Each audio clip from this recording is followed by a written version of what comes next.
Paz e graça para você ligado nessa emissora. Iniciamos mais uma edição do Vejam Só Entrevista. Toda sexta-feira nos encontramos aqui nesse horário, 23 horas, para explorarmos o conhecimento daqueles que frequentam o debate Vejam Só e extrairmos dele coisas que no debate nem sempre isso é possível. Por isso, a opção da entrevista. E hoje vamos conversar sobre um assunto um tanto quanto delicado e muito pouco conhecido, por se tratar de uma questão psicológica e com uma nomenclatura que nem todos nós dominamos, não é? Que é a questão do narcisismo.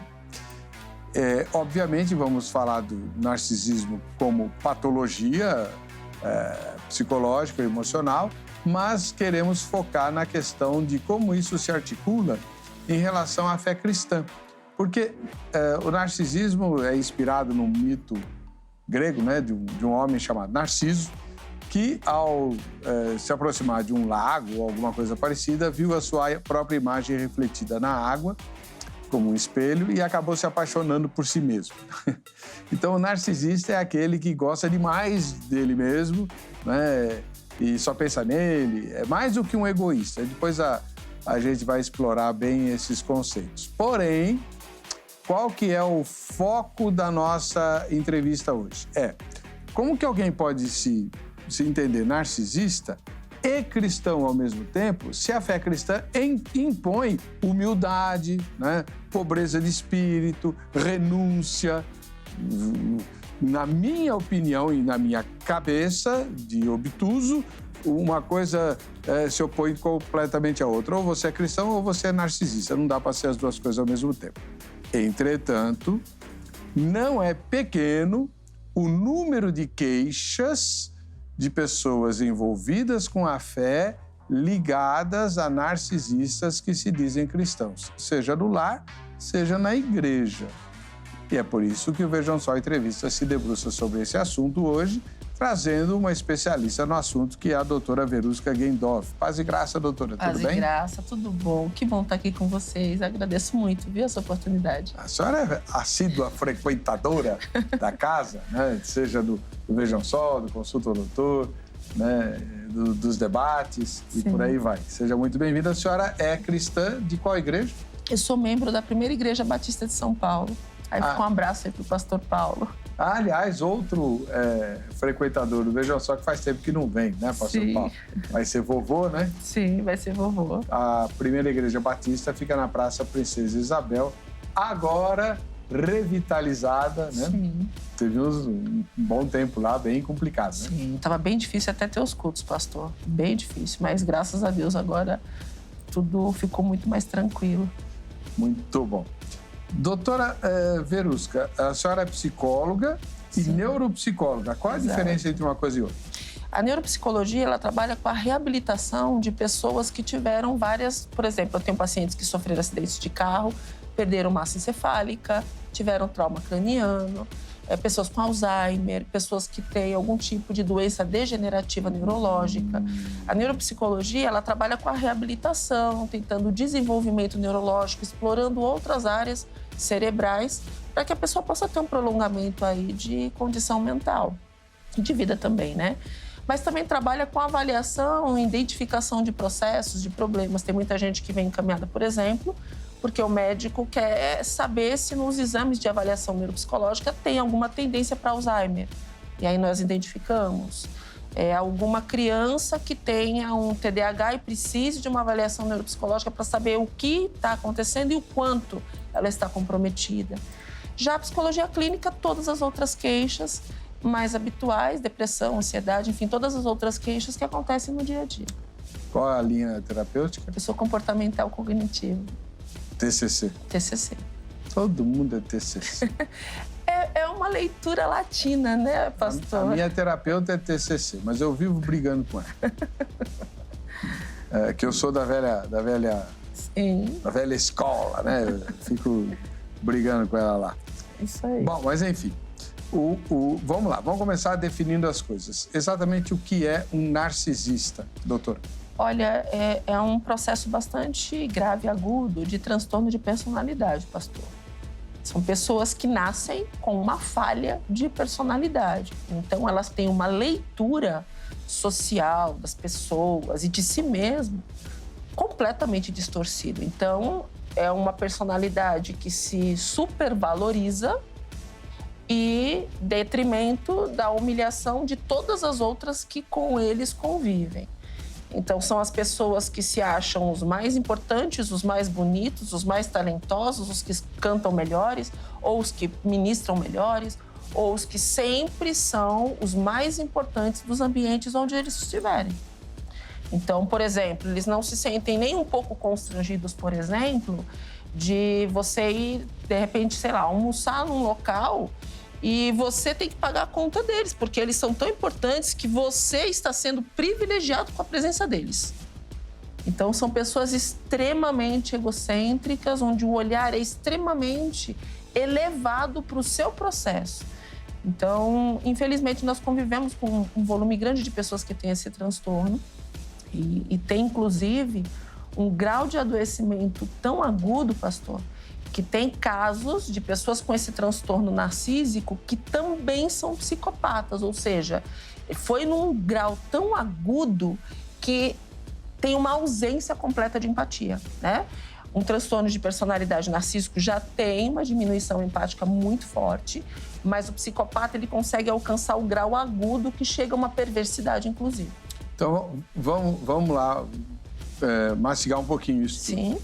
Então, um narcisista... É narciso ou narcisista? Narcisista. Narcisista. Sim. Um narcisista é mais do que um egoísta? Sim, o egoísta é uma característica humana frente a uma determinada situação. A pessoa que tem esse transtorno, ele tem sempre esse olhar distorcido. Então, ele é sempre voltado ao próprio ego. Então, ele não tem um momento de comportamento egocêntrico. Ele é o próprio egocêntrico. É o centro do mundo. Centro do mundo. Então, é mais do que uma pessoa vaidosa? Muito mais. Todas as esferas, imagina, pastor, você ter uma pessoa que em todas as esferas da sua vida, você sempre é o melhor, o mais bonito, o mais talentoso, o que sempre merece todas as honras, e ai daquele que não oferecer essa honra a eles. Mas a pergunta é alguém que se entende assim ou que quer ser assim? Não, ele acha que é a pessoa mais importante. Ele não tem essa visão, eu sou o narcísico, não. Ele acha que ele é a pessoa mais importante do planeta, o restante é só detalhe. Muito bom. Vamos lá para a nossa enquete. Né? Depois dessa definição, é óbvio que a gente vai esmiuçar tudo isso, mas eu já tenho uma pergunta aí, uma pesquisa, tá bom? Como eu disse na escalada de abertura do programa, tem aumentado muito o número de queixas de cristãos que convivem com narcisistas que também se dizem cristãos. Aí, então, a pesquisa é a seguinte, vamos lá. Você conhece muitos narcisistas que se dizem cristãos? As respostas são as mais comuns, é sim ou não, tá bom? Então, a ideia é saber quantas pessoas conhecem muitos, não é um ou dois, mas muitos narcisistas que se dizem cristãos. No final dessa edição, a gente confere o resultado parcial da nossa enquete. Doutora Verusca, a senhora disse que as pessoas nascem assim? Exatamente. Mas espera aí, então eu aprendi errado. Isso é um transtorno de personalidade. Exatamente. A personalidade nasce pronta ou ela é formada por meio da educação e das experiências de vida? Ela nasce, a pessoa já nasce com o processo e as experiências de vida vão transformar esse processo num processo mais ou menos agudo, né? É claro que quando você tem uma criança que já apresenta características egocêntricas agudas, os pais eles precisam ter essa orientação de já começar a tentar limitar para que esse desenvolvimento não se torne uma psicopatia grave. Inclusive, não tem cura, né? O que tem é controle quando você vai tendo esse processo de desenvolvimento, por receio de perder privilégios, por receio de perder benefícios, você consegue controlar o processo comportamental, mas não curar o processo interno. Essa parte do nasce assim, por quê? É um defeito no cérebro? Exatamente. Você nasce com um defeito no cérebro, no reconhecimento de si e do outro. Então, essa comunicação, ela se torna falha. Então, você sempre vai enxergar... É como uma pessoa que nasce, por exemplo, com uma alteração visual. Você olha o verde e vê vermelho. Sim. Você nasce com uma conexão errada. E isso faz com que você tenha percepções erradas. Então, o narcísico, ele sempre vai ter uma percepção errada do mundo. E o fato é o quanto cada um de nós precisa estar preparado para o convívio, porque se a gente pegar uma estatística, por exemplo, a cada 10 pessoas, uma é psicopata e uma é narcísica. Ou seja, de 10, 8 pessoas, tirando qualquer outro processo, nós temos aí no convívio a cada 10 pessoas, 2 que apresentam uma alteração. Vou fazer uma pergunta besta aqui. O Zé Bonitinho é um narcísico? Sim. Você percebe, narcisismo bacana. É engraçado, né? Sim, é bacana até o exemplo, porque ele, lógico, leva para o processo cômico, mas mostra exatamente como ele se vê.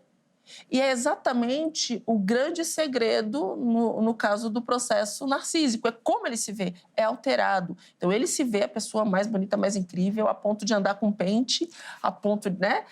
No caso do personagem, o foco é a beleza, mas no convívio geral, todos os pontos são extremamente elevados na visão do doente. Ele é o melhor em tudo. Ele é o melhor em tudo. Normalmente, ele deve ter habilidades boas também para justificar isso, né? Ele não pode ser um Zé Mané, porque mesmo que ele se enxergue o melhor em tudo. Olha, o que acontece, pastor, na grande maioria dos casos, né? É claro que todo ser humano tem um dom e um talento em alguma coisa, né? Mas o que acontece na maioria dos casos é que os narcísicos, eles escolhem pessoas frágeis, com autoestima rebaixada, emocionalmente fragilizadas, para que essas pessoas elevem o processo egocêntrico dele. Então, é muito comum não se ter esse talento todo, não. Mas eles escolhem pessoas... Ele cria um ambiente onde ele vai ganhar. Exatamente, onde ele vai ganhar esse elogio, esse puxa-saquismo, para que ele se sinta sempre em alta. Agora, lógico, todas as pessoas sempre têm um dom e talento em alguma coisa, mas no caso do narcísico, ele acha que ele é bom em tudo. Esse é o problema. Puxa vida, essa eu não sabia que já nasce desse jeito. Já. E como é que a gente lida com isso, então? Vamos supor que tem aí uma criança que está apresentando esse tipo de indicação. O que o pai faz? Mata ele? Não. Os pais precisam estar muito atentos aos comportamentos dos filhos, e ainda mais nos dias de hoje, pastor, que você tem rede social que ajuda a elevar muito esse processo. Os processos de autoexibição fazem com que se perca o controle, inclusive, desses processos. Então, o pai e a mãe, quando percebem que o filho está agindo de uma forma completamente diferente do que os pais veem como natural, e principalmente famílias cristãs, que precisam ter no seu processo cultural, no seu processo educacional, um conceito de moral, um conceito de valores, de essência, que é principalmente humildade. Então, esses pais precisam sempre sentar com esse filho e falar, olha, isso que você fez, ao meu olhar, não está correto por conta disso, a realidade é essa. Se você fizer de novo, você vai ficar de castigo. Por quê? Você vai criar ali na limitação de comportamento uma forma de você segurar a elevação e desenvolvimento desse processo. Porque a pessoa vai chegando a um ponto que, se ela não for limitada, pastor, ela pode se tornar um comportamento, inclusive psicopata, tamanho prazer que essa pessoa pode começar a sentir de ver os outros se humilhando por ela. Então, é muito importante que esse pai limite, que esse pai converse, mostre. Por mais que essa pessoa não vá ver de outra forma, ela vai começar a se policiar para não demonstrar essa forma em sociedade, a ponto de condicionar essa pessoa ao controle comportamental. Então, doutor, mas vamos imaginar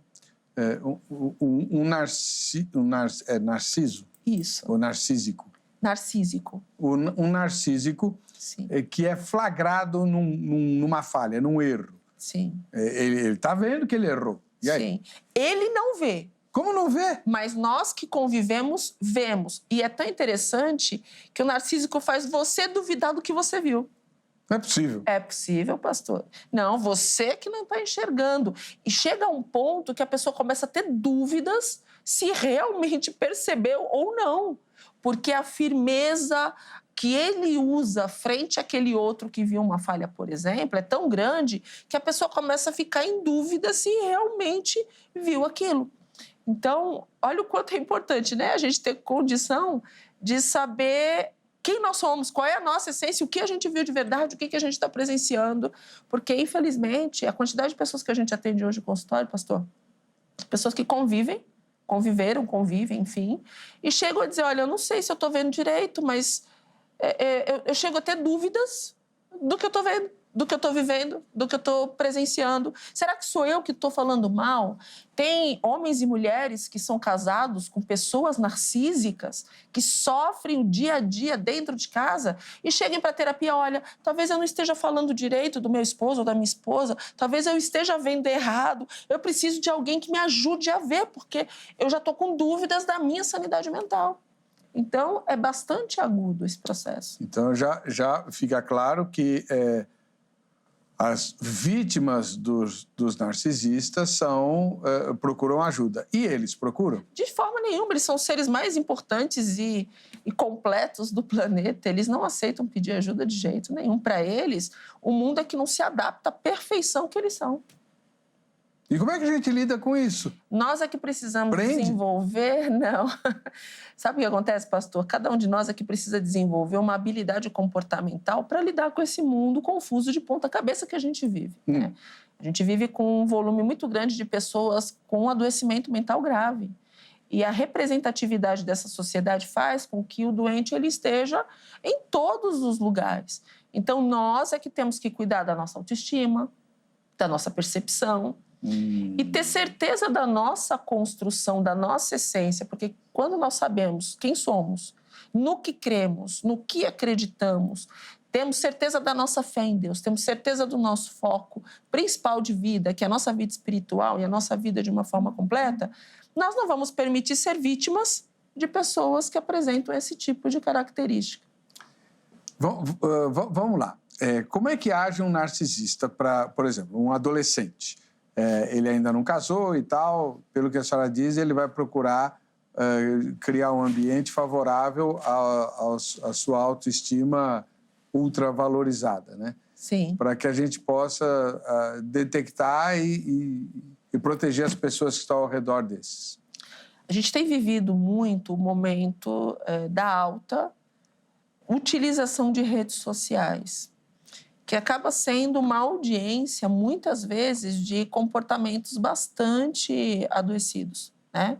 Então, se você pegar hoje, grande parte são adolescentes que utilizam aquilo como se fosse um local para demonstrar o quanto eles são bonitos, o quanto eles são ricos, o quanto usam marca, o quanto eles são os mais completos e etc. Né? Tanto que a utilização dos filtros, né, de redes sociais cresceu absurdamente de uns anos para cá.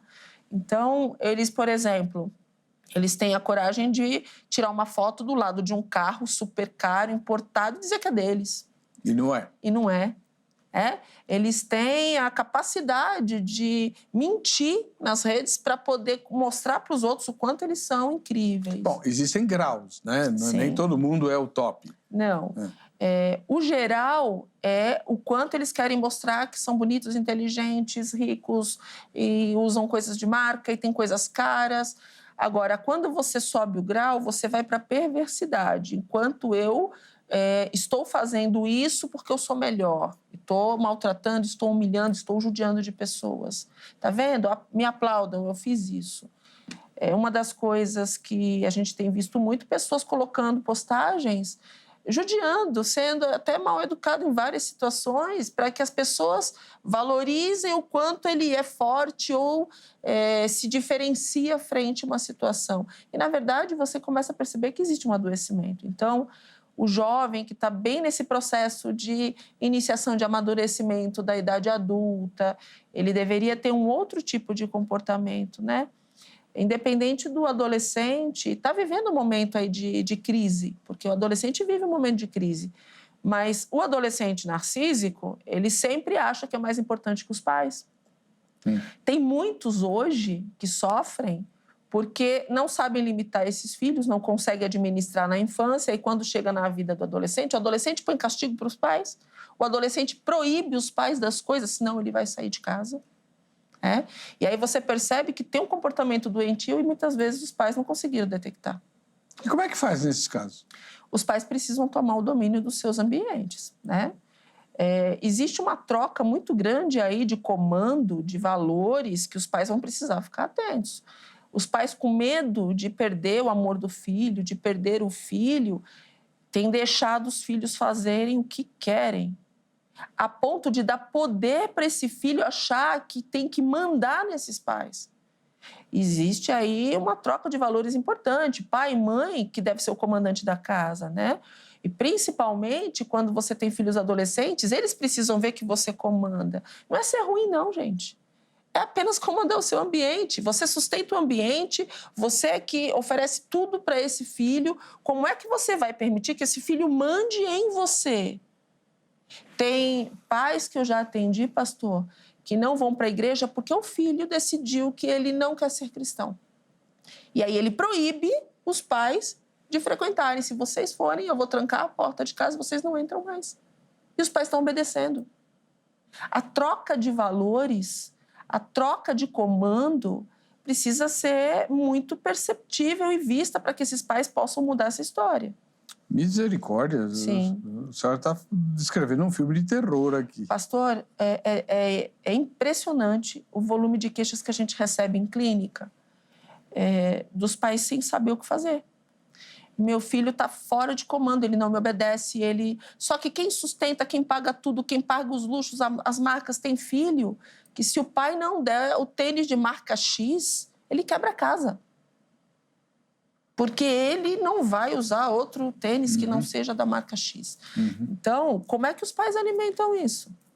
Então, é importante que a gente pare um pouquinho e comece a rever a construção familiar. Qual é o papel, qual é a identidade da família cristã? Qual é o papel do homem cristão? Qual é o papel da mulher cristã? Qual é o papel do casal? Como é que a gente consegue ter esse comando da casa de novo? Agora, vamos para o mundo profissional, Como é que uma pessoa dessas consegue... Porque para você conseguir um emprego e criar uma carreira... isso impõe convivência e sacrifícios. Nesse caso, eles agem com astúcia? Eu vejo muito dois movimentos, na vida profissional. Aquele que não para emprego nenhum. Ele é sempre tão bom que a empresa não o serve.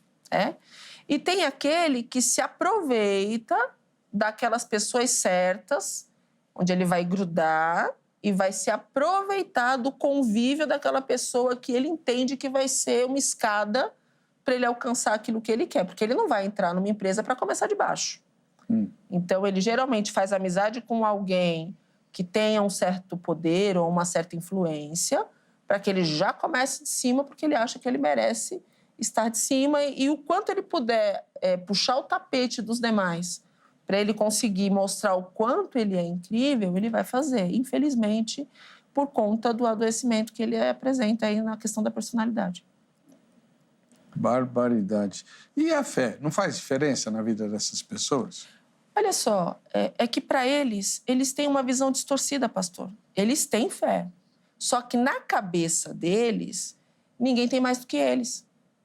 Então, se você pegar, por exemplo, num ambiente cristão, numa igreja, por exemplo, é aquele que acha que louva melhor. Se for um líder, ele acha que ele é o melhor líder que a igreja tem, que a igreja não está valorizando ele. E muitas vezes até fica migrando, porque a igreja não foi suficiente para a grandeza dele. Então, é o que ora melhor, é o que canta melhor, é aquele que acha que é melhor em todas as coisas. E que muitas vezes o outro é apenas uma pessoa que está ali no convívio e que é muito fraca frente à força que eles acham que eles têm. Então, para eles, a fé é distorcida. Ele tem a condição de perceber que Deus está acima de todas as coisas, mas ele não consegue perceber que ele não está no patamar diferente dos outros seres humanos que frequentam o espaço. Porque nós, frente à fé, todos nós somos filhos de Deus e temos o mesmo amor e olhar por Deus. Então, não tem eu sou um diferenciado, eu sou perfeito. Deus me ama. Quando Ele me fez, a forma de Deus era diferente. Não existe isso. Nós todos fazemos parte da mesma construção, mas a visão dele é distorcida para isso. Agora, o que nos preocupa, até quanto profissionais de saúde mental, pastor, é que a fragilidade humana está grande demais, a sensibilidade humana, a baixa autoestima está muito elevada de uma forma geral na sociedade e os narcísicos, eles se aproveitam disso para encontrar os seus ambientes perfeitos. Não é possível ser narcísico e ter baixa autoestima, pelo menos em algum momento? Não. Essa parte não existe para o processo, porque como eles nasceram com uma distorção, isso não faz parte do momento deles. Mas ele não pode se fingir de coitadinho? Não. Eles nunca vão ser coitados. Sério? Sério. Coitado é aquele que ele escolhe para conviver com ele. Eles nunca se fazem de vítima? Não. Não, porque eles têm uma autoestima elevada demais. Então, eles não vão se colocar numa posição de fragilidade ou de vítima. Pelo contrário, eles vão escolher ambientes com vítimas para que ele possa sobressair e dizer, tá vendo? Olha, eu sou melhor e maior. Antigamente se falava em relações vampirescas. É um tipo de relação assim também? Sim, porque o vampiro ele é aquele que suga a sua energia vital, né? Então, quem convive com uma pessoa narcísica... Você imagina o que é você conviver com uma pessoa que você vai se sentir o tempo todo desvalorizado, humilhado, e você sempre tem que estar na condição de fazer com que ele perceba o quanto ele é incrível. Então, isso vai tirando a sua energia mental de uma forma que o convívio intenso com pessoas assim fazem com que a pessoa desenvolva depressão por ter um desequilíbrio, um gasto mental tão forte que desequilibra a produção da serotonina, que é o hormônio que equilibra o humor.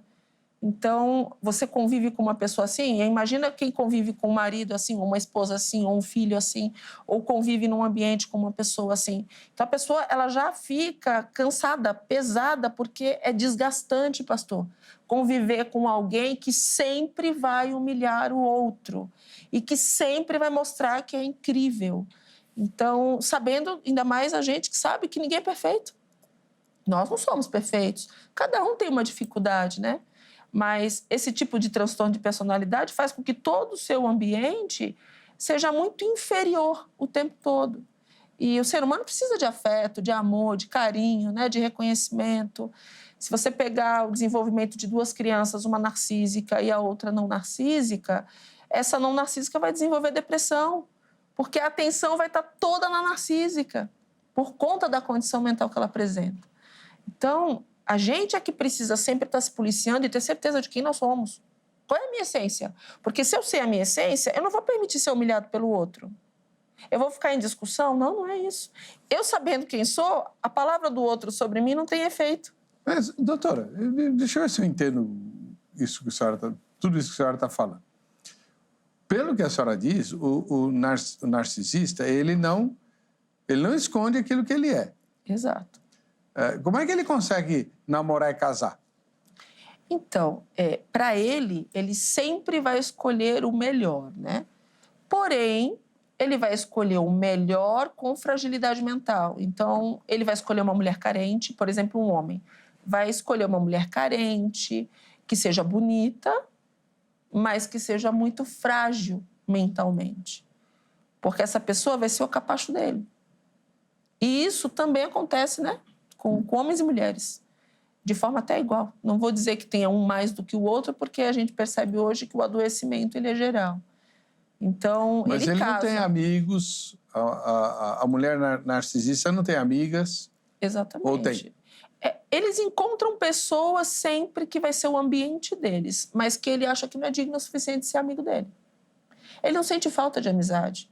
Ele gosta de ter pessoas cultuando a maravilha que ele é. Meio, assim, nos filmes americanos de estudante, a gente vê entre as moças Sim. sei lá como é que chama, que é cercada de meninas que fazem tudo o que ela quer. Exatamente. Esse tipo e de coisa. muitas para se sentirem fazendo parte do grupo, Isso. às vezes se permitem a se tornar capacho na mão dessas pessoas, porque geralmente são os líderes, né? Dos grupinhos, os líderes daqueles grupinhos de jovens e que sempre vai aparecer. Porque o narcisista vai se destacar, é óbvio. Sim, lógico. De tanto você colocar isso, muita gente começa a acreditar, pastor. Sabe uma mentira dita várias vezes, a pessoa começa a acreditar que é uma verdade, sendo que não é, mas muita gente, por conta da fragilidade emocional, começa a levar isso a sério. Então, é bem sério. Puxa vida, a coisa não é fácil. Agora, é possível ser cristão e ser narcisista? Pelo que a senhora está falando, de jeito nenhum. Né? É bem complexo, pastor. Eu costumo dizer que, como a pessoa tem uma doença, né, uma distorção de personalidade, vou chamar assim, essa pessoa, mediante essa condição mental, ela não sabe exatamente o que é exercer a fé. Ela acha que exerce. E nós não podemos julgar, então nós também ficamos numa situação delicada. Mas nós podemos constatar comportamentos no nosso convívio social. Então, esse comportamento está inadequado ao comportamento que, biblicamente, eu preciso seguir. Nós temos uma quantidade de informações na Bíblia que mostram qual é o nosso comportamento frente à humildade, frente aos passos de Cristo, frente àquilo que a gente precisa exercer. E a importância que a gente tem aqui, a importância que a gente tem como filho de Deus. Então, se eu estou exagerando no processo e não sou narcísico, eu dou conta de que, opa, exagerei. Senhor, me perdoa, estou pedindo internamente aqui, diante de ti, me perdoa, eu vou me policiar. Mas se eu sou doente, eu não vou ter essa percepção. Agora, a gente entra num ambiente um pouco mais complicado, doutora, para a fé, e que é uma questão que tem surgido bastante. Pais ou mães que são narcisistas, né? E isso impõe aos filhos um fardo medonho, desde crianças. Eles são vítimas desse narcisismo da mãe ou do pai. Mas aí ele vai para a Bíblia e está escrito, honra teu pai e tua mãe. Como é que... inclusive no meu podcast lá, eu até hoje não consegui nenhuma psicóloga. Acho que eu vou levar a senhora. Vai ser um prazer. Lá para Extrema. Para fazer o podcast. Eu estive em Extrema esses dias. Ah, é? Se eu soubesse, pastor. Doutora. Estive esses dias. Pois é. Então a senhora vai de novo, a gente vai fazer o podcast que eu estou prometendo lá para os meus seguidores, né? Sim. Como honrar pai e mãe narcisistas? Nós precisamos ter a consciência de que o nosso papel é amar, respeitar, cuidar. Nós temos uma responsabilidade espiritual e também jurídica de cuidar dos nossos pais. Mas eu não vou alimentar e não vou adoecer com a doença dele ou com o transtorno que ele apresente.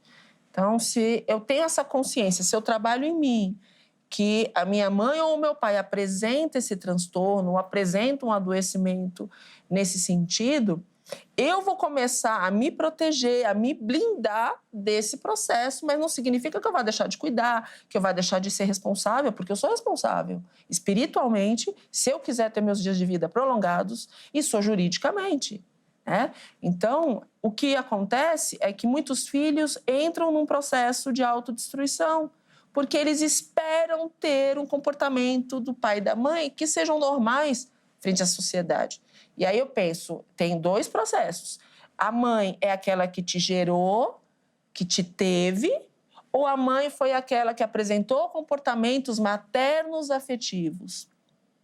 Se você entende que sua mãe é uma mãe que te gerou e se limitou nisso, porque a condição mental não permite que ela seja uma mãe socialmente falando, afetiva, que põe você no colo, que faça carinho, que fale o quanto você é importante, que olhe nos teus olhos. Pelo contrário, você vai estar jogado lá, ela vai estar se arrumando porque o foco é ela, não você. Então, não é porque você não merece o amor dela, é porque ela tem um transtorno que não permite enxergar esse amor. Então, quando nós entendemos a realidade das nossas famílias, nós nos blindamos desse processo de carência que muitas vezes faz a gente adoecer. Qual é a estratégia que a gente dá, ou que vocês usam para as vítimas dos narcisistas? Isolá-lo?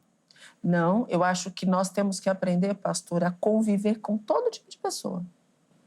E quando nós sabemos e temos um autoconhecimento do que nós representamos, como nós agimos, como nós sentimos, como nós pensamos, e nós conseguimos desenvolver uma reflexão sobre tudo que está acontecendo, nós nos protegemos de situações complexas. Então, o ideal não é a gente se isolar ou isolar a pessoa. É você conviver sabendo das limitações que cada pessoa apresenta.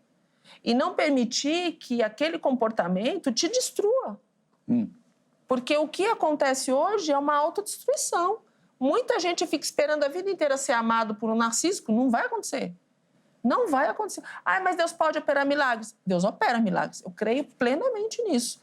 Mas ele bate a porta, quem que tem que abrir? Porque a pessoa ela precisa entender que o milagre, para acontecer, você envolve a fé, envolve decisão e livre-arbítrio para que essa fé aconteça e envolve um bater de porta onde Deus vai bater para entrar. E, às vezes, a gente fica a vida inteira pensando que a nossa fé, a nossa porta aberta, o nosso olhar é que vai interferir na vida do outro, que não quer isso, por conta do adoecimento ou do transtorno que apresenta. Então, cada um de nós precisa ter essa consciência. Nós podemos orar, devemos, por nós e por todos que estão ali no ambiente, mas não podemos nos esquecer que existe um livre-arbítrio acontecendo. E esse livre-arbítrio ele vai ser definido pela sua condição mental, seja ela saudável ou não. Mas será que essa pessoa vai para o céu? Deus é que vai definir. Mas a Bíblia também diz que os loucos herdarão o reino. Mas Deus é o único que tem condição de saber quem teve determinadas atitudes por transtorno mental. Então, mas aí, vamos lá. Por tudo isso que a senhora está falando, fica muito claro que o narcisista traz muito prejuízo para as relações. Sim. Muito prejuízo. Muito. E a igreja é formada de relações. A igreja existe para estimular os relacionamentos. Exato. Não é possível ser cristão sozinho, né? O John Stott falava isso. Acho que foi ele que falou, não sei, né? Não é possível ser casado e nem cristão sozinho. São as duas coisas que ninguém pode fazer sozinho. Como evitar, que é o que todo mundo está reclamando, que os narcisistas alcancem a posição de liderança dentro da igreja, inclusive pastoral, e façam o rebanho sofrer. Exato. Pastor, olha só, eu venho batendo há muito tempo numa tecla que é muito importante, né? O quanto as igrejas precisam, primeiro, ter o cuidado de avaliar e treinar os seus líderes antes de colocá-los em determinadas posições. Eu faço um trabalho para muitas igrejas de avaliação para liderança. Eu avalio a condição emocional. Agora, nem todas as igrejas, às vezes, têm um psicólogo presente, a gente entende, nem todas as igrejas têm uma condição, né, de ter uma contratação de um profissional cristão para poder fazer esse trabalho. Mas, então, observe os comportamentos, observe o comportamento das pessoas antes de escolher para ser líder. Porque as pessoas dão pista, pastor, do que está acontecendo, né? E tem coisas que a gente vê, mas a gente não acredita no nosso olhar. Por mais que a gente não saiba o que significa exatamente aquilo, mas a gente sabe quando tem um comportamento que está muito fora do que tem que ser esperado. Mas, às vezes, essa pessoa é insistente, essa pessoa ela cria toda uma condição que, às vezes, os pastores acabam permitindo que ela se torne líder para poder acalmar a situação, porque eu sei que existe uma perturbação que acontece ali emocional. Então, só que isso piora, porque o adoecimento dos membros que são liderados é grande. E outra, que também não dá para ignorar, né? Um líder doente, além de adoecer todos os liderados, ele adoece a igreja. Sim. Ele adoece a igreja, porque se torna a representação dessa liderança. Então, o ideal vamos avaliar essas lideranças antes de colocá-los. É importante fazer uma análise para saber qual é o estilo de comunicação dessa pessoa e qual é o estilo de personalidade dessa pessoa. Tem testes para isso, tem especialistas para isso. Não tem condição? Então a gente dá uma orientação, assiste vídeo, sei lá, vamos buscar informação. E a cada 6 meses, pastor, é sempre bom uma nova avaliação, não para identificar a personalidade, mas para saber como os liderados estão frente a essa liderança. Porque muitas igrejas, a liderança fica entre 1 ano, às vezes 2 anos, dependendo da denominação. E se você coloca uma pessoa doente e não está acompanhando o que está acontecendo com a membresia, com os seus liderados, até esse cargo vencer daqui 1 ano ou 2, você pode estar perdendo esses membros. Ou para um adoecimento mental, como depressão, que é o mais comum, ou porque ele vai acabar saindo com vergonha, porque ele não sabe se a dúvida é dele, ele só sabe que ele não está bem naquele processo. E muitas vezes as pessoas vão saindo da igreja e os pastores não sabem o que está acontecendo. Bom, uma das providências mais fáceis de se tomar, e obviamente bíblica, é não estimular nem manter o culto à personalidade. Exatamente. Né? Eu conheço, lá em Extrema tem uma denominação muito marcada por um excesso de honras e de posturas de homenagem às pessoas que estão na hierarquia mais altas, né? Sim. Então, isso daí é um prato cheio para um narcisista. A gente entende que um líder, um pastor, as pessoas querem agradar, a gente entende isso, mas a gente tem que tomar cuidado com o volume, né? Mas principalmente com a exigência que muitas vezes se tem para que isso aconteça. Muitas vezes a liderança exige isso. Exige. É o caso que eu estou mencionando aqui. Então, por exemplo, eu já vi situações, por exemplo, de cantores gospel, por exemplo, que se você não tiver 18 toalhas rosa ou azul ou branco ou bege ou qualquer outra coisa assim, se não tiver... E você não usa nada disso, tá? É só para ter. Para dizer que no meu camarim tinha tantas toalhas, tantos copos de não sei que cor. Algumas exigências até é compreensível. Por exemplo, você é alérgico, exige um tipo de comida, ok. Ou então você tem uma escolha melhor por um tipo de alimentação, é compreensível. Mas tem determinados pedidos que são estranhos, né? E geralmente podem configurar uma exigência exagerada. E aí a gente começa a pensar, será que não tem um excesso de egoísmo, um excesso de brilho que não é necessário ter, ainda mais no mundo cristão, gente? Então, não pense que isso é uma crítica para algum cantor gospel específico, não, tá, gente? Isso é geral. Mas, às vezes, a pessoa ela vai entrando num processo tão exagerado que não percebe que está indo para um caminho que está exagerado. Assim como tem algumas pessoas que fazem porque são doentes. E aí a gente tem que tomar algum cuidado. Então, mas aí o tema é possível ser um narcisista e cristão? Jesus Cristo enfatizou até os ossos da alma a humildade. Sim. Ele foi o exemplo encarnado da humildade, né? O Rei dos Reis e Senhor dos Senhores nasceu de que jeito? Né? Primeiro que ele se autolimitou a ficar no ventre de uma camponesinha, criatura que ele mesmo tinha feito, por 9 meses, depois engatinhou, teve que trocar a fralda, nasceu naquelas circunstâncias que todo mundo sabe, viveu sem ter onde reclinar a cabeça. Como é que é possível um narcisista ler o Evangelho e exigir culto para si? Eu não consigo entender isso. É que existe uma distorção, né, pastor? A pessoa não se percebe assim. Então, a pessoa acredita que ele é o servo de Deus mais amado por Deus. Que igual Lúcifer. Exatamente. A moça acabou de... A Angélica acabou de soprar aqui, o diabo foi o primeiro narcisista, e foi mesmo. Foi, sim.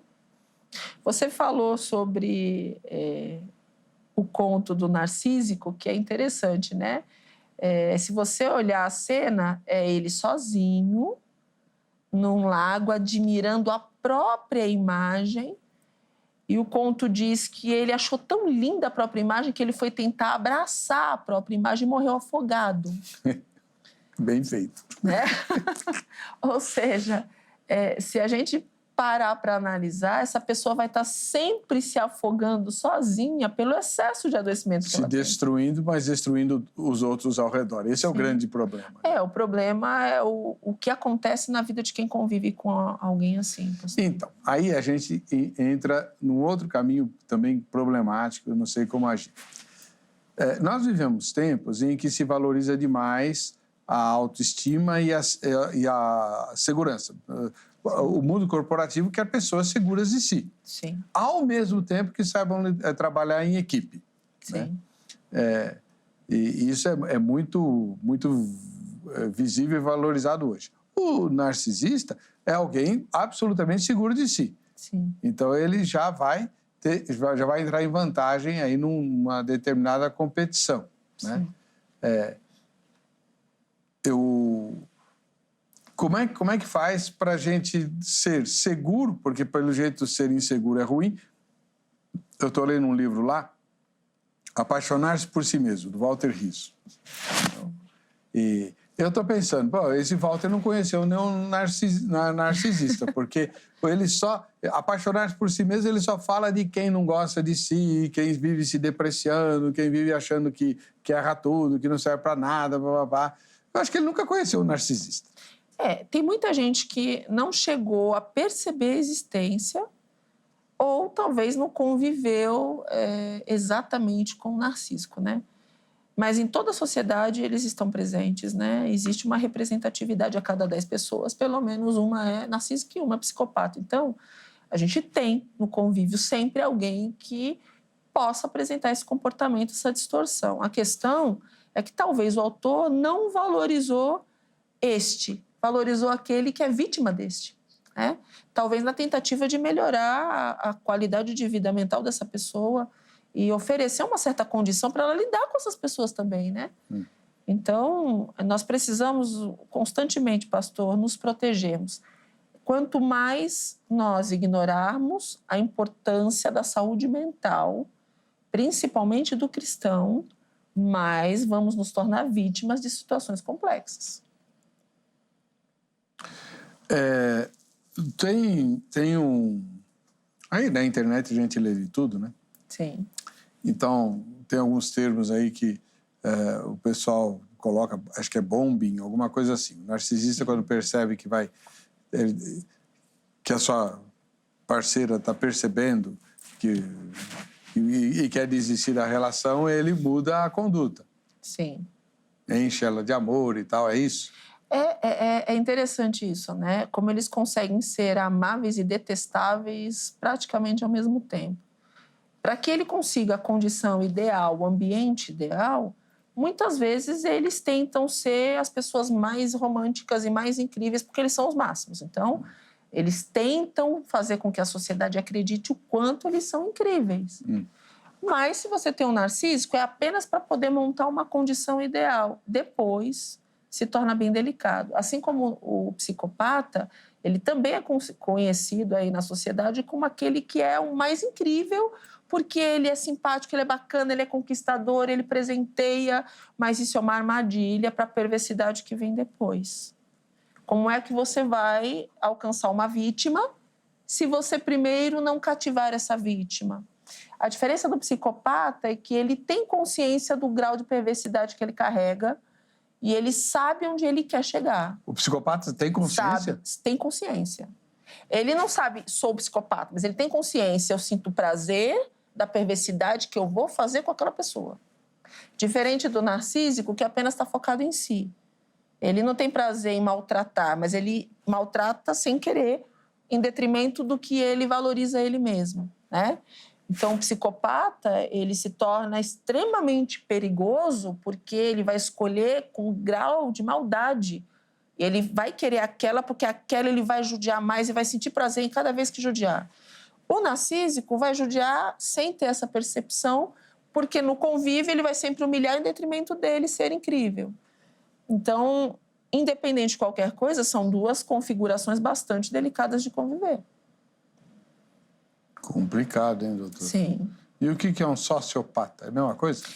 A sociopatia é como se fosse todas as categorias de psicopatas existentes, né? Então, envolve o pedófilo, o psicopata e todas as categorias de psicopatias. Agora eu vou cutucar a senhora. Vamos lá, pastor. Eu li um livro há pouco tempo, Sim. esse ano ainda, em que... um livro da Graça Editorial, estou pelejando para lembrar o nome do autor, em que ele menciona, é um americano, e ele acusa a psicologia moderna, contemporânea, de ser responsável por uma mudança nas pregações e nas ênfases. Antes, a pregação e a ênfase era de que nós somos pecadores carentes da graça de Deus, da misericórdia de Deus. De uns tempos para cá, por causa da influência da psicologia, nós nos tornamos muito importantes, né? É o humanismo ocupando o lugar de Deus e tal, então nós somos o centro do universo, a última bolacha do pacote. De certa forma, quando você procura ajuda terapêutica, a psicologia vai dizer assim, não, você tem que olhar para si, você só olha para os outros, você só pensa em agradar os outros, você tem que pensar em si mesmo. A psicologia não é culpada, não? Não, pastor, de forma nenhuma. Na verdade, ela nos permite conhecer quem somos, o autoconhecimento é extremamente importante, e quais são nossos limites quanto humanos. E como a gente lida melhor com as outras pessoas para que a gente possa oferecer um patamar de igualdade. Quando a psicologia diz que você precisa se valorizar, é porque essa pessoa tem um rebaixamento de autoestima e ela precisa valorizar para ficar no mesmo patamar de igualdade que a Bíblia nos impõe, né? Nos beneficia, vou falar dessa forma. Então, a gente não pode ter na sociedade aquele que está inferiorizado e aquele que é supervalorizado. Não. Deus nos fez humildes de forma igual. Então, nós precisamos, no convívio, ter essa condição. O psicólogo é aquele que vai detectar como você está para ajustar você a essa sociedade. Então, quando ele diz você precisa se valorizar, não é porque ele quer que você se hiper, super, mega valorize. Ele quer que você saia da condição de humilhação e fique na condição correta, assim como Deus nos permite, né? O adoecimento hoje em dia é por conta desse desajuste social que a gente está vivendo. Existe um desajuste emocional gigante. É impressionante o volume de pessoas depressivas com síndrome do pânico, ansiedade, uma série de adoecimentos, porque existe um desajuste que não é um desajuste adequado para o convívio. Quando a gente tem um pé de igualdade, as pessoas se comunicam melhor, elas não se sentem humilhadas e nem humilham. Quando a gente vive num pé de humildade, a gente ama, assim como a Bíblia determina para a gente. Nós amamos a nós mesmos e ao outro como nós nos amamos. A própria Bíblia mostra a ordem. Deus, eu, o outro como eu.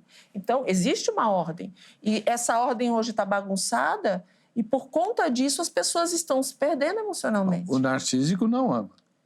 Ele se ama. Só ele? Só ele. E toda a condição que o favorece. Não é que ele deteste como o psicopata, né? Ele se ama. O resto, se não soubesse colocar, é problema do outro, mas eu sou o máximo.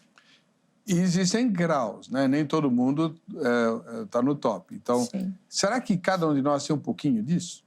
Não, eu acho que, quanto pessoas, nós temos características que precisam ser sempre melhoradas. Nós somos um ser em construção. Mudamos todos os dias, melhoramos todos os dias. Às vezes, por conta de um processo educacional ou de uma distorção na educação ou no convívio, enfim, nós podemos aprender errado algumas coisas. Vou dar um exemplo prático. Imagina uma família que o pai e a mãe tiveram 2 filhos, um é narcísico, o outro não. E aí, aquele narcísico manda na casa e o irmão aprendeu a ser narcísico com quem é. E aí você se desenvolve, esse tem um transtorno de personalidade, esse não.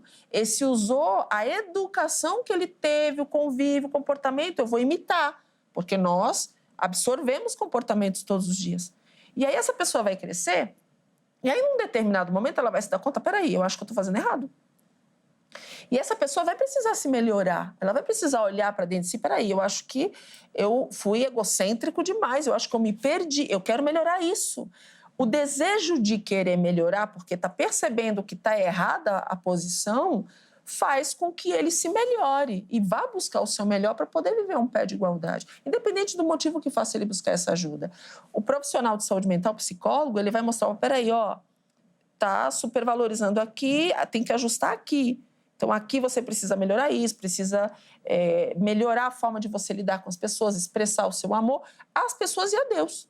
Você precisa melhorar isso aqui.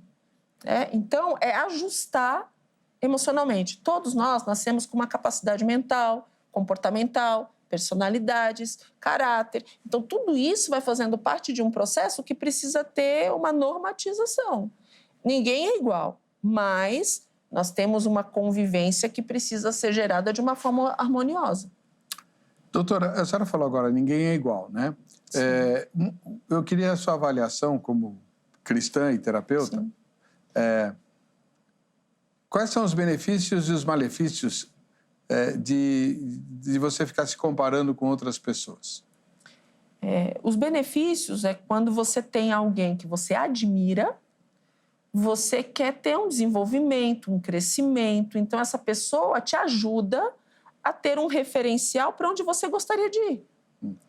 Então, nós sempre utilizamos pessoas, olha, eu gosto, eu admiro a forma como você é, a forma como você age, a forma como você lida, a forma como você trabalha. Então, essas pessoas servem de referencial para tentar ajudar pessoas a encontrar um caminho de referência. Porém, o lado ruim é quando você escolhe admirar a pessoa errada. Porque aí você vai admirar a doença, você vai admirar o transtorno, você vai admirar outra coisa. Você não vai admirar aquilo que necessariamente precisa ser admirado. Então, por exemplo, eu vi uma reportagem um tempo atrás que tem, por exemplo, algumas pessoas que, por exemplo, são criminosas, estão presas e que são admiradas por suas maldades, por exemplo, e que recebem cartas de mulheres, inclusive, querendo casar com eles. Isso aconteceu com o maníaco do parque. E aí você pensa, mas o que faz uma pessoa, tá focando na admiração errada por conta de N problemas emocionais e etc., mas está focando errado.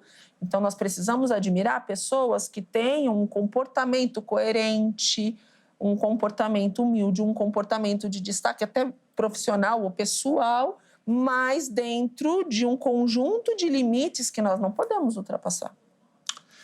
Então, a gente está agora para o cone final do programa. Sim. Vamos imaginar que há pessoas assistindo e que fazem parte de igrejas ou possuam elementos na família que tenham esse comportamento narcisista. Como elas deveriam agir? Olha, nós sempre precisamos, como servos de Deus, pensar qual é a minha melhor postura, meu melhor posicionamento nesse planeta. E como que eu lido com as pessoas do meu ambiente. A família, ela é a base da sociedade, né? Então, como é que está a minha família? Acho que cada um deveria fazer essa reflexão. O que precisa ser melhorado? Como é que eu posso juntar a minha família, conversar com minha família, o papel de cada um? Como é que pode cada um melhorar desse processo? E quais são os limites que eu, como pai, eu como mãe, eu como referência na família, vou delimitar para que a qualidade de vida espiritual, mental, comportamental caminhe conforme tem que ser, né? Agora, uma coisa que eu sempre coloco para todo mundo, pastor, todo pai, toda mãe precisa entender que é o comandante dessa casa, e principalmente a figura do homem, que é a figura de comando principal, precisa ter uma leitura e uma comunicação com essa pessoa, com essa mulher, para que vocês consigam detectar o que pode ser melhorado. Olha, ali não está bom, não. Senta e conversa, tenha um tempo de qualidade, convivam, mostrem importância, mostrem amor, afeto. Agora, tá difícil? Busque ajuda profissional. Não deixe chegar a ponto do que eu vejo no meu dia a dia clínico, pastor, de pais em desespero porque foram colocados até para fora de casa. Quer dizer, como é que você dá tanto poder errado a ponto de você permitir ser um escravo do seu próprio filho? Está errado. Né? Assim como você que é filho, se você já detectou que tem alguma coisa errada com seu pai ou com sua mãe, que você desconfia que seja um comportamento narcísico ou que seja algum transtorno, vai dar uma buscada na internet. Hoje em dia a internet ela orienta muitas coisas e busque a ajuda de um profissional para você preparar o seu processo emocional para você poder conviver com essas pessoas, porque nós não temos como fugir dessa sociedade. Nós não temos como nos isolarmos numa ilha. E nem dá para isolar as pessoas que a gente convive. Então, a gente precisa ter autoconhecimento de quem somos, de nossa essência e de como funciona o outro, para que eu consiga delimitar como eu vou lidar, mas é minha mãe, eu amo, ame. Ame, respeite, mas entenda que ela é sua mãe genitora, ela geriu você, ela te teve, mas ela não tem um papel materno porque o transtorno muitas vezes não permitiu que isso acontecesse. Ela tem culpa? Não, nasceu com transtorno e nunca vai entender isso porque tem uma dificuldade de assimilação desse processo. Então, entendendo isso, você vai poder amar porque você é amor. Você vai poder respeitar porque você é uma pessoa que tem fé e você vai obedecer aquilo que está no papel e aquilo que espiritualmente foi colocado para a gente. Né? Assim como o papel jurídico também. Eu sou responsável pelo pai e pela mãe. Né? Mas não se pode permitir adoecer. Mas eu não posso permitir adoecer. E o mesmo vale para os convívios de igreja. Agora, na igreja é bem mais simples. Se você faz parte de uma igreja onde a liderança exerce um papel narcisista, saia de lá, mude de igreja. Sim. Porque quem tem que ser cultuado, adorado, respeitado, venerado e obedecido é Jesus. E o representante de Jesus na terra não é nenhum pastor, apóstolo, bispo, primaz, nada disso. É o Espírito Santo que mora dentro de você. Então, esse negócio de ficar dando culto, beijando o pé, eu vi isso. Irmã, eu vi isso, beijar a pé da bispa. Tenha santa paciência. Pastor, eu vi um dia uma denominação colocar um cálice gigante de Santa Ceia, mergulhar os 2 braços dentro da Santa Ceia e dizer, eu vou abençoar o sangue de Jesus da Santa Ceia. E as pessoas, o sangue de Cristo. Ungir o sangue de Cristo para que as pessoas depois pegassem aquele cálice e participassem desse momento. Ai, ai, ai. É, pastor. Não, tá delicado. É demais. Eu vou para o intervalo. Eu perdi a minha conexão com o ponto, mas vou chamar o intervalo agora. Daqui a pouquinho eu vou mostrar quem está assistindo ao programa aqui conosco e fazer a parte final. Mas antes, deixa eu te falar sobre como nós podemos te ajudar. Por exemplo, a Agrade, que é a nossa patrocinadora, tem cursos bíblicos que são oferecidos na plataforma de ensino à distância. Então, onde quer que você more, no país inteiro, até fora da Terra, se tiver internet, né, você consegue fazer o curso da Agrade. Né? Lá no planeta do ET, né, você consegue fazer. Para pegar todas as informações, saber como o curso funciona, etc., quanto custa, liga durante a semana, no horário comercial, para 0 Operadora 11 31 15 0819. Ou entra no site agrade.com.br. E ao fazer isso, você já aproveita e dá uma esticadinha, entra no site da RIT também. Assim você manda sua sugestão, sua crítica e nos ajuda a fazer uma emissora cada vez melhor, tá bom? Voltamos já com a parte final do programa. Vejam só a entrevista.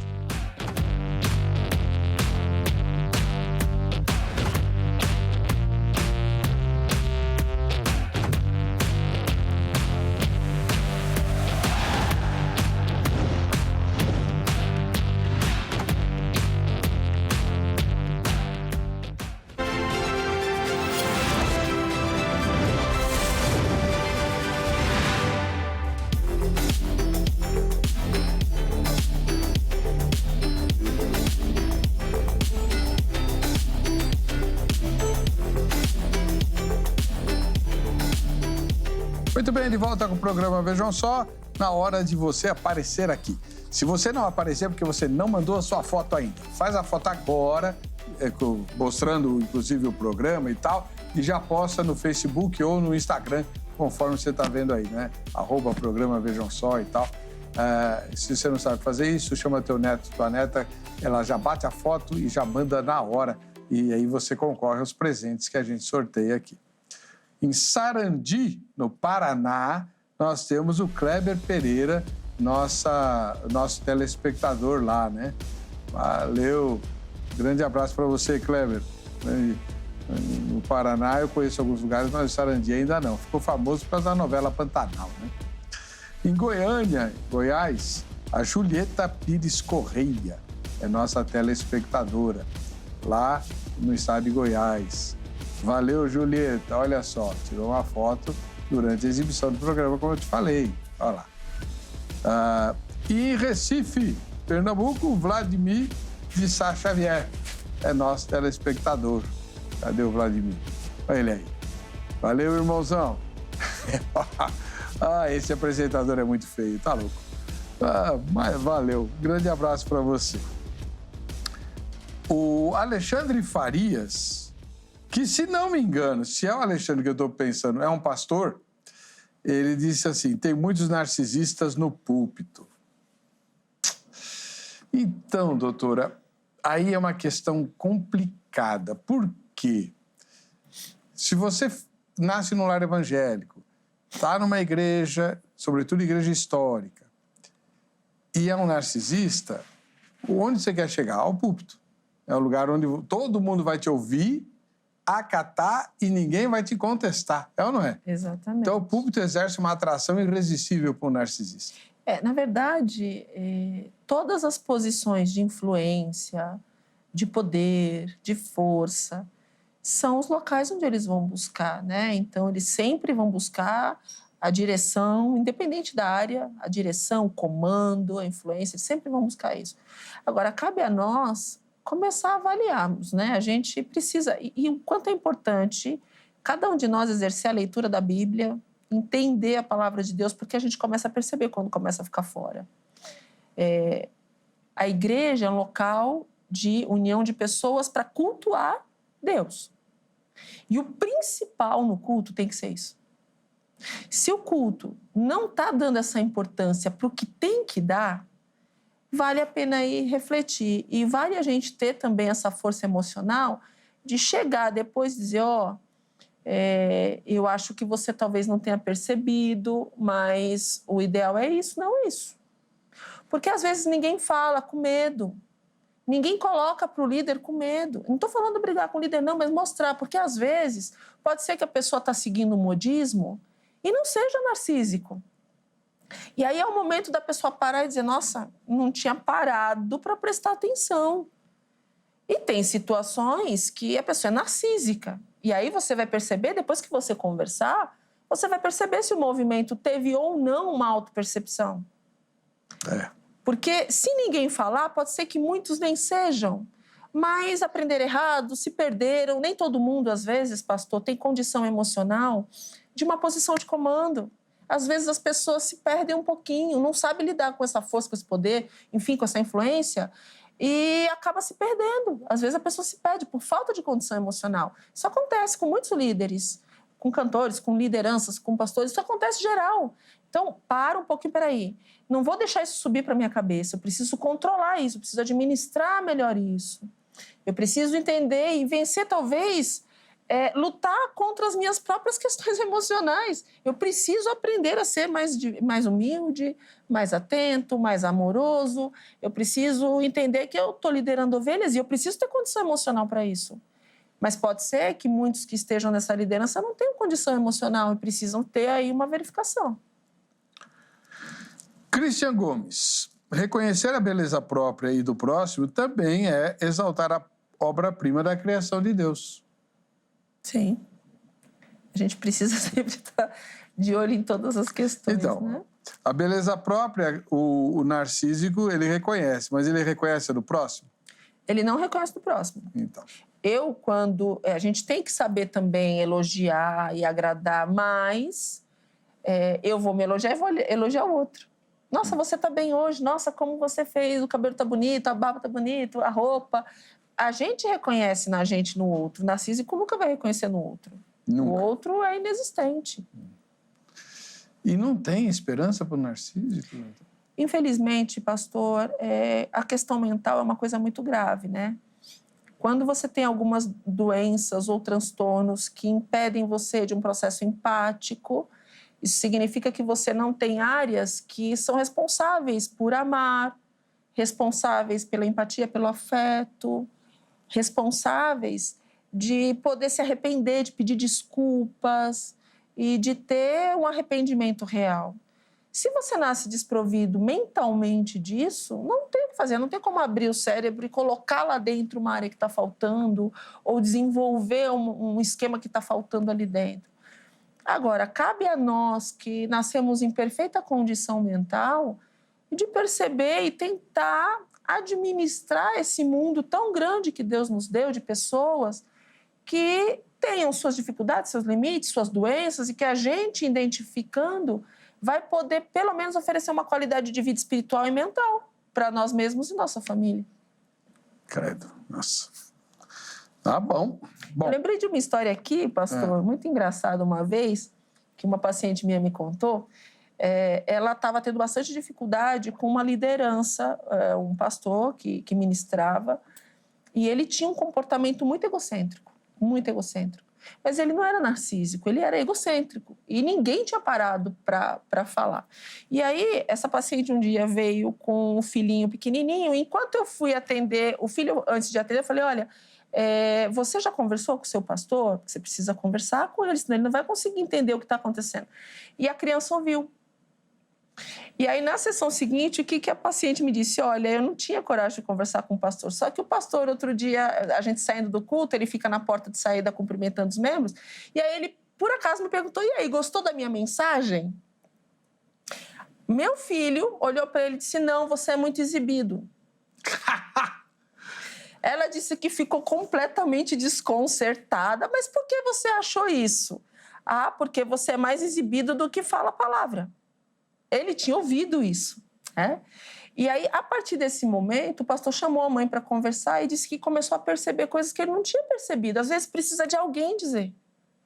As crianças, elas são mais rápidas em falar do que os adultos. Mas nós, adultos, às vezes, com medo, com receio... Gente, não é desrespeitar, não. É falar, olha, você prega bem, mas eu acho que você devia mudar a forma por conta disso. Eu estou vendo assim. Pesquise com outras pessoas para ver se elas veem dessa forma. Porque o fato de não te dizer não significa que todos não estejam vendo. E é meio impossível não detectar vaidade, né? Sim. Vaidade é muito fácil. É fácil. Muito bom. Conversamos com a doutora Veruska Gendov. É Gendov mesmo. Gendov, é polonês, né? É russo. Russo. Sim. Ah, bom. Ela é psicóloga clínica, neuropsicóloga. Os contatos da doutora Veruska foram publicados ao longo da exibição do programa, porém, eles também estão arquivados nas nossas redes sociais. É só entrar lá que você vai pegar o contato dela, tá bom? Vamos lá, vamos para a nossa enquete.